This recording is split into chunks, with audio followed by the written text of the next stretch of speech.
Well, good morning. After 8 years of one-party control in Michigan, the state is beginning to feel the effects of divided government, with the legislature still under Republican control and Democrats having taken over the governor's post and other top state executive offices.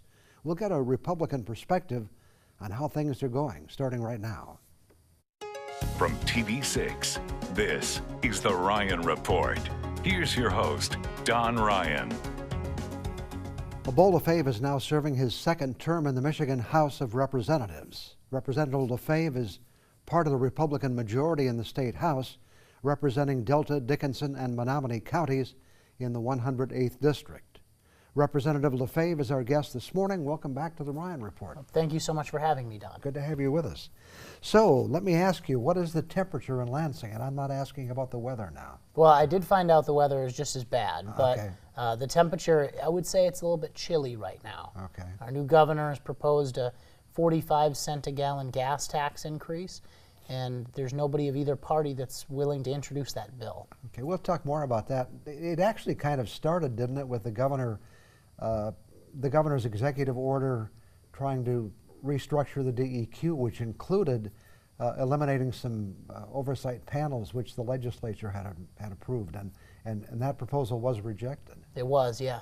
The governor decided that she wanted to take a panel that was created by Senator Casperson and was created by the force of law and unilaterally throw it out the window. And the Republicans didn't seem to think that was a very legal or appropriate thing to do, and we did reject her executive order. And so that was kind of maybe the beginning of what you're describing as a chilly relationship. Some might even go a little further than that. Yeah, I wouldn't say that was the most public thing. I will say behind closed doors, some of the rhetoric that has been said is very not helpful. Let's talk a little bit, because another issue has been Enbridge Line 5. Yeah. Now, clearly, Governor Snyder had developed a plan with Enbridge prior to leaving. Legislature approved that plan. She has now called a halt. And what's the reaction from your party to that development? I guess I don't want to speak for my party in general, but I will say from the UP lawmakers' perspective, including Representative Cambenzi from Marquette, is frustration that a Canadian company is willing to spend $500 million in the Upper Peninsula and Northern Lower. We want to make sure that the UP gets our propane that we need in a safe, effective way. The only way to do that is a pipeline. Now the concern is that it's under the straits and it's exposed for anchor hits. It has been hit by an anchor. When it was hit by an anchor out of a company that hit it, it didn't cause any damage, fortunately, to the environment, except for ripping out the power lines, which had hazardous chemicals leak. But the line from one side of the aisle has always been double wall or none at all. So we decided to give them a double wall, and now the governor has decided that that's not good enough. So let's talk about that. There are those who say that propane could be shipped here in other ways. What's your response to that? I wish that were correct, but it is unfortunately wrong. With federal law, we can't ship it on rail because it takes about 25 minutes to unload each car. You have to hook up a hose to the bottom of it and have it gravity fed. That wouldn't even keep up with our usage in the middle of a really cold snap. The other option, of course, is to send it by truck. We're talking about almost 300 semi-trucks a day coming across various bridges. If you think our roads are bad now, wait until you have 300 extra semi-trucks on it a day.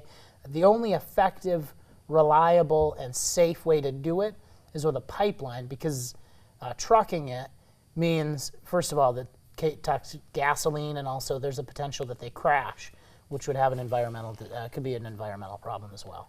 What would you say to those who are genuinely concerned about how devastating it would be if something did happen to that pipeline? I say that I'm concerned as well, and that's why we need to have a tunnel 100 feet underneath and at the bedrock level, underneath the water, 100 feet under the ground, and let the Canadians pay for it. That was the agreement that we reached last year, and I mentioned the governor earlier. I shouldn't have. It's the Attorney General that is wildly going after this agreement, and I think it's inappropriate. I think that is the best that we can do to get us the propane in the Upper Peninsula that we need, as well as get the oil that's produced in northern lower Michigan and get that to refineries.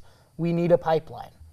We need a tunnel, and it's free for taxpayers, essentially. Let's get the tunnel built. It has strong support from labor, which is typically a strong supporter of Democrats.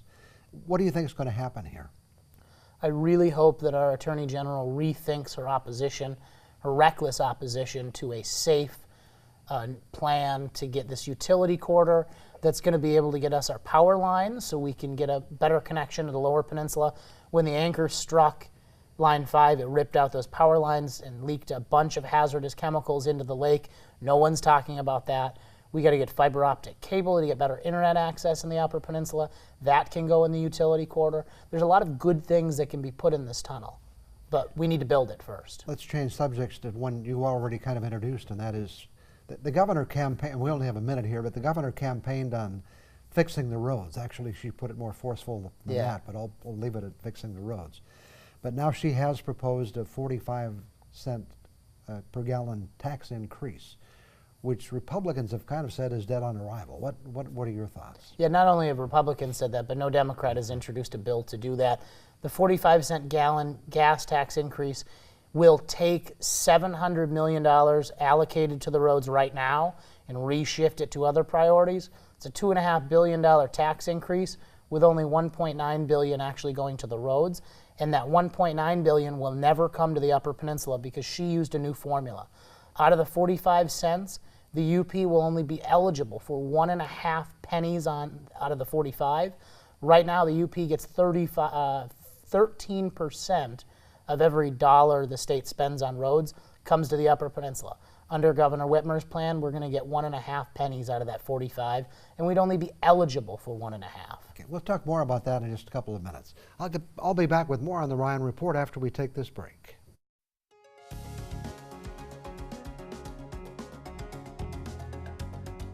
We're talking with State Representative Beau Lefebvre. We introduced the subject of fixing Michigan's roads and the governor's proposed 45% tax increase. Let's help people understand what's going on. In 2017, Michigan increased the gas tax by 7.3 cents, also increased some fees. Have we seen the effects of that program yet? Yeah, the legislature voted in 2015, before I had the pleasure of being in office, to increase registration fees as well as the amount that we pay at the pump. A lot of that is starting to be seen, but when you do massive increases, I think we're talking about almost $2 billion of an increase in funding, you can't just pump that into the economy immediately because the cost for gravel doubles, the cost for labor. We didn't even have enough people in Michigan that wanted to fix roads and do a career like that, so we needed to phase that in. We are 2 years away from being fully phased in with that, because if we did it any quicker, it would have just made the project increase in cost, so it would have been a waste of money. So we're very close to being fully implemented. The speaker said some statistic the other day when Granholm left office. We were spending about $2.9 or $2.5 billion a year on roads. Now we're spending over I think it's $4.1 billion a year. So roads are being fixed. As soon as the snow's gone, you're going to start seeing orange barrels and cones again. I know I'm always a little bit 50-50 on whether or not I like seeing those, but we do need to fix the roads. Right. The governor, I believe, just recently said that she will not sign a budget unless it includes real money for road repairs. Are we headed for a budget impasse on this issue? Well, if the governor doesn't think $4 billion is real money, then I can't imagine why she thinks it's, I guess I'm not surprised she wants to do a $2.5 billion tax increase. $4 billion is a lot of money to spend on roads. I understand that a lot of folks think it's not enough. Personally, I believe that every penny spent at the pump should be spent on roads. Right now, that goes to other areas in the budget. I think we should allocate that money 100% to road funding. But to answer your question, I don't know if we're going to see a government shutdown. And what you just mentioned, this 6 cents sales tax is part of the tax we pay at the pump, and it does not go to roads. That's right. Okay. Well, now, if you were to put that money toward roads, you would have some other big hole to fill, wouldn't you? I mean, yeah, it would be a $700 billion hole or $700 million hole that we would need to fill. Some that goes to local Some goes to local revenue sharing, the other portion goes to the school aid fund. We want to make sure that those budgets are not negatively affected. I live in a local community, and I would like to someday have kids and send them to amazing public schools in the Upper Peninsula. So we need to make sure they get funded as well. But if the governor is not willing to sign a responsible budget, there's not much more the legislature can do than put it on her desk. Another issue that will affect the budget is the governor's proposal for 2 years of debt-free community college for every qualifying student, and for all graduating high school seniors there would be some tuition assistance as well. Do you favor that proposal? We already have an ability for Upper Peninsula students to get a 2-year degree free of charge. It's called dual enrollment. We have fantastic programs. I dual enrolled as high school.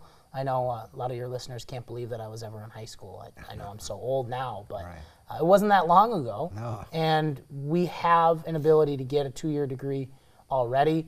The governor also said that 60% of students need to go to college as her baseline. I think that's an artificial number that was picked out of thin air. And our students and our parents and our teachers know best as to what career path is best for individual students, not Governor Whitmer. Are we doing enough for education? Certainly training people for the next generation, training and educating people has to be a high priority. Absolutely. Is Michigan doing enough? We can never be doing enough. But I did sponsor a bill last term that got signed into law that cut 27 pages of government red tape, keeping high school students out of internships at local businesses. What's a lot cheaper and a better bang for your buck is if students can go and get an internship at a private business, and then they can use the tools that they have at that business to find out kind of how that field and system works. Sending everybody to community college or university when they could just get when they could go instead to the private sector and learn those skills and get paid at the same time instead of paying instructors might be a better option for a lot of students. So I think more programs that get the private sector involved so we can use some of those resources on other areas that are necessary in the budget, I think might be a better use of taxpayer dollars. Do you see any scenario that includes a tax increase in this term? I don't see a very big potential for me voting for a tax increase. Representative Markkinen out of the 110 and I have spoken about this a lot. Obviously, we're willing to hear and listen on a lot of these topics. So is Senator McBroom, but I personally don't think that I can vote for a tax increase. I think we're very highly taxed already in the state. We have a $58 billion budget the governor presented. It's a lot of money to spread around. I don't think we need a $2 billion tax increase to make us a $60 billion budget. On that note, we'll take one more break. I'll be back with more on today's show after we pause for this commercial message.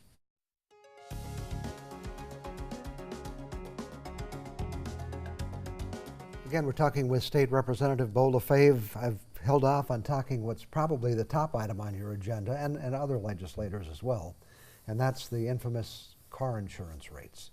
Are we making any progress in developing a plan to deal with this issue? We are. The Select Committee on Reducing Michigan Car Insurance Rates, great title, I know, but has had, I think, 11 meetings at this point. We've heard from all of those affected or would be affected by reform, including the MCCA, and we are developing plans to figure out how we can do this. I have 2 active proposals on the table, one that would repeal no fault, one that would reform it, but the committee has made a slow and steady approach this term, and Speaker Pro Tem Jason Wentworth is a good man who's the chair, and I think we're going to get something good. One thing we do know is if you don't do something, the auto insurance rates are going up because the Catastrophic Claim Association has just announced they want a $28 increase, which I believe they can do without your support? Or yeah. So the governor has feigned outrage over the increase. Apparently she forgot that her DIF's director, the director in charge of financial insurance in Michigan, was on the board that approved it. She's asked for an audit of the MCCA, which I'm fine with, but we've audited it 48 times, and there's no corruption on behalf of the MCCA. They're not taking money under the table. They can't find any of that. So another audit's not going to save us money. We need 2 to 3 things to really save money. We need a fee schedule, so medical providers can't charge car accident victims 10 times what they charge private insurance, Medicare, or work comp, and we need to allow drivers choices.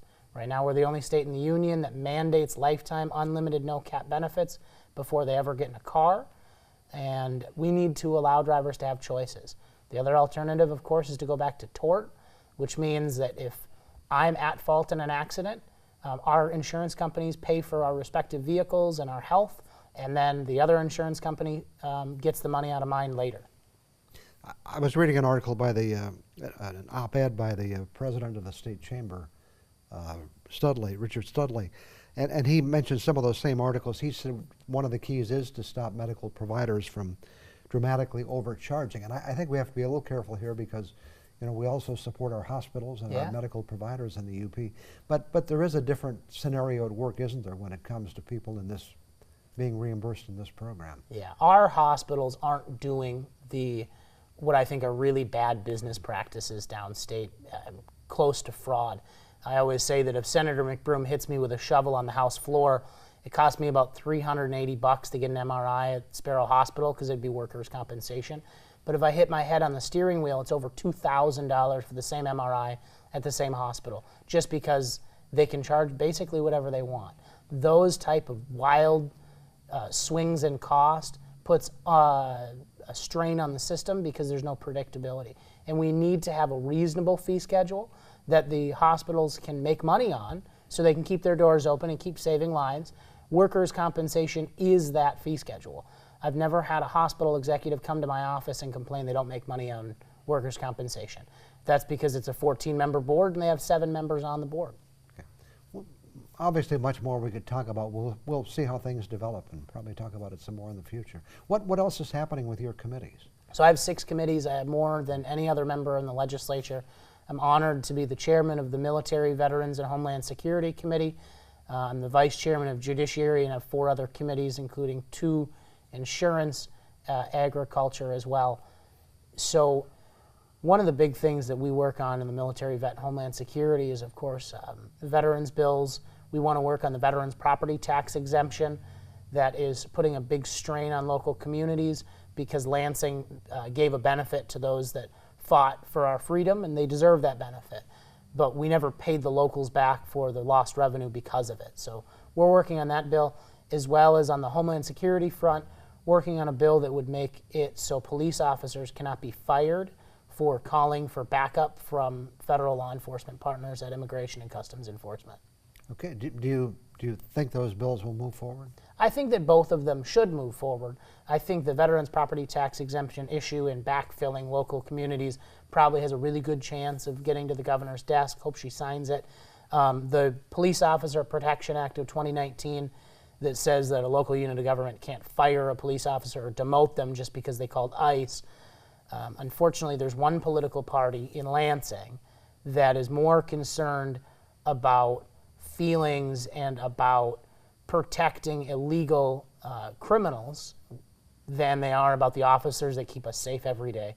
So I hope we can get some bipartisan votes on that. I hope that the governor sees the utility in protecting law enforcement and making sure that, when they put that uniform and badge on every day, they have a big target on their back. And we want to make sure that they don't have to worry about local politicians unfairly targeting them as well. Okay, thanks for coming in today and talking about these important issues. Thank you so much. Appreciate it. I'll be back with some other thoughts for you in just a couple of minutes.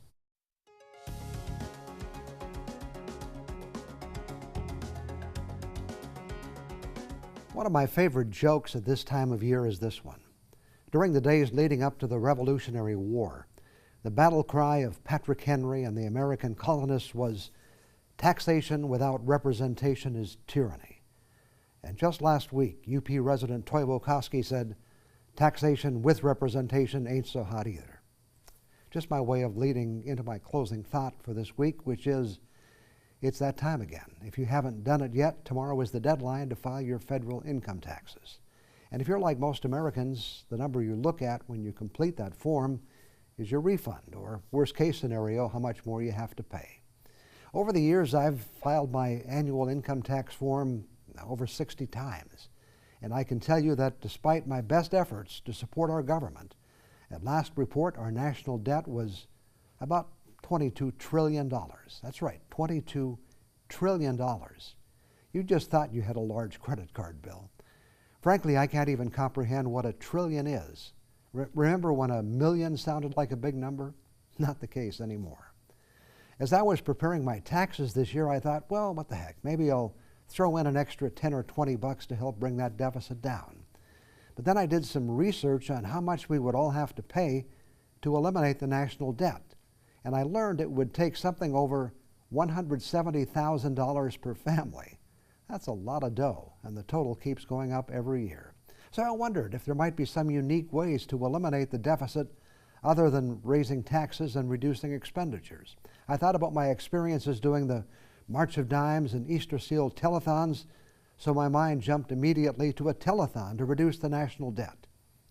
I'm not sure what I might say to motivate people to give more money to the government, but I decided there was an even bigger concern. If it would cost over $170,000 per family, it's not likely many families would call in a pledge that big, so that really didn't seem to be the answer.